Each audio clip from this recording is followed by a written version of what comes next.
Pemirsa, dalang di balik pagar laut yang membentang di perairan Tangerang belum juga diungkap. Mantan Menko Polhukam Mahfud MD mempertanyakan mengapa kasus itu belum ditetapkan sebagai tindak pidana meski dugaan pelanggarannya sudah terang benderang. Mantan Menteri Koordinator Bidang Politik, Hukum, dan Keamanan Mahfud MD angkat bicara terkait polemik pagar laut sepanjang 30,16 km di Kabupaten Tangerang, Banten. Dalam cuitannya di media sosial X, mantan Menko Polhukam itu mempertanyakan sikap aparat penegak hukum yang dinilai tidak tegas dalam kasus ini.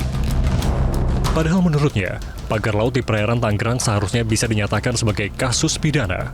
Mahfud juga menyebut pemerintah tidak cukup menyelesaikan kasus pagar laut itu dengan hanya mengambil tindakan membongkar pagar. Pada Jumat pekan lalu, DPR kembali mendesak agar aktor intelektual di balik berdirinya pagar laut di pesisir Kabupaten Tangerang segera diungkap.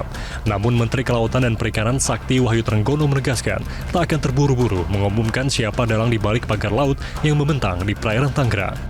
Yang ini nggak ada yang ngaku, terus gimana? Kalau ngakunya di media, ya kan? Media ngaku. Kalau saya nuduh misalnya PT A, PT B, PT C, terus saya bilang buktinya mana, saya masang, kan susah juga saya. Nanti saya dituduh lagi seolah-olah melindungi.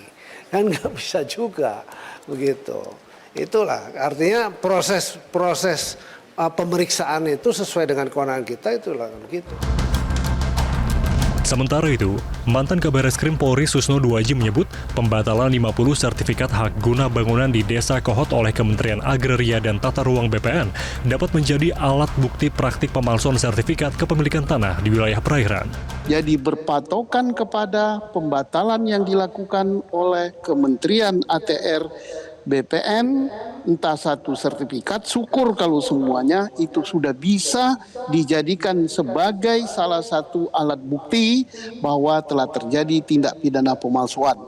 Kalau pemalsuan itu diikuti dengan tindak pidana suap, maka itu menjadi tindak pidana korupsi.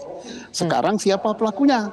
Ya pelakunya jelas itu mulai dari si lurah itu tadi, lurah ngotot itu tadi, lurah mana itu Kohot. Nah, lurah Kohot dia udah ngaku pasti dia ngeluarin dokumen itu. Kemudian siapa lagi? Usut saja siapa yang nerima. Aparat penegak hukum pun didorong untuk bekerja sama membentuk investigasi gabungan terkait dengan penerbitan sertifikat di areal pagar laut di Tangerang, Banten.